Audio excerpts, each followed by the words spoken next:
Blessings to you. Hi, I'm Tia. Today is August 21st, 2026. I believe today is the 21st. Yes, today is the 21st, 2026. And I want to do this video because I said that I was going to tell my testimonies.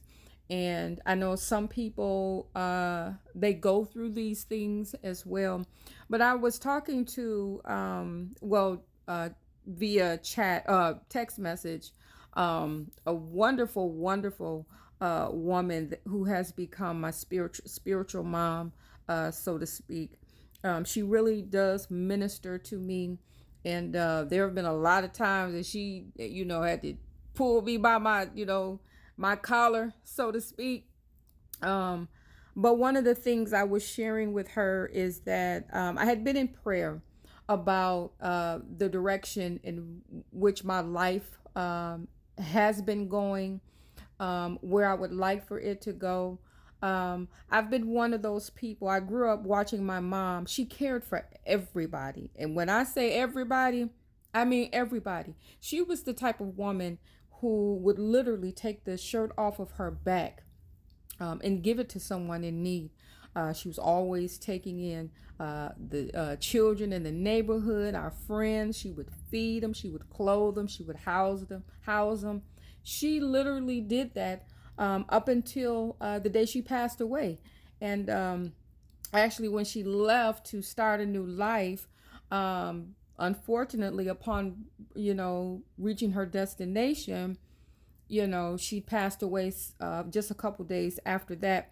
But I was speaking to, chatting with my spiritual mom, and I was just kind of letting her know that, I'm going on 55. And I feel like I have spent the majority of I know that I've spent the majority of my life caring for others and being there for others. And I just kind of felt stuck. And it's like, well, I know that the Lord has so much for me to do. And listen, I have a caregiving spirit. I've just always been that way. Even as a child, my brothers, their rooms was a hot mess. I mean, really. So I would wait until they would go out and play, and I would literally go in and clean their room top to bottom. Y'all, the amount of toys and stuff underneath the bed and in the closets, it just boggles the mind. It really does. So I would do things like that. I was just a helpful child. And even being an adult, I'm still that way. But sometimes you just get to a place it's like, okay, well, what about me? What about the things that I want to do in life? And how, I've spent so much of my life caring for other people. And I know it's good to care for other people, to think about other people. But sometimes you feel like, okay, I'm there, I'm, supporting, and I'm being there for other people, and I watch them fulfill their dreams, but then what about me?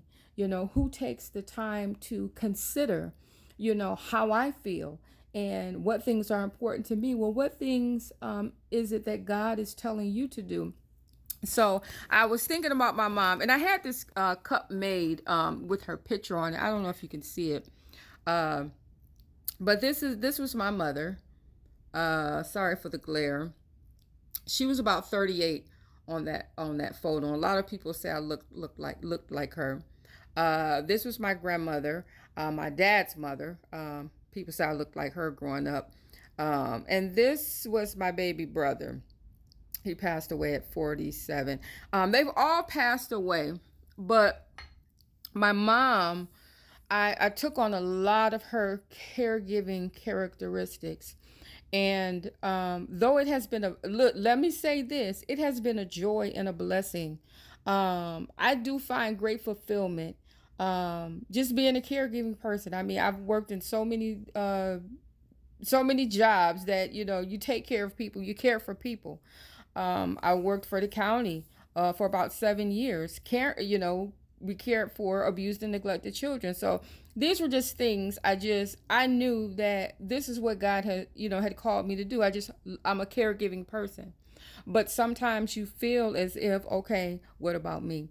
So what my spiritual mom was telling me today is, yes, it's good to take care of people. those are good attributes in a person, to want to care for others. But some things God has not given you to do. Some things and people, you have to place them in His hands. And it is up to Him. Listen, cast all your cares upon Him because He cares for you. And sometimes we can get in the way when we're always stepping in and always trying to do for and always trying to take care of. And I noticed that that had become a big part of my life. And when I took a few steps back, it's like, you know, my identity was tied into everybody else, everybody else's needs, caring for other people, considering everybody else's needs. So when I got to me, it was like, who am I? At almost 50, literally, at almost 55 years old, who am I? You know, what is my identity apart from the people that I've cared for, the things that I have done, the places and situations that I have poured into? And of course, they have helped me to grow and mature as an individual. But also, there are things that the Lord has for me to do, and sometimes always stepping in and doing for other people can get in the way and can hinder the things that He wants you to do. Yes, we are helpers one to another, but not at the cost of you not fulfilling the things that God has for you to do. Now, will He utilize you being there and caring for other people as part of the things that He would want you to do? Absolutely.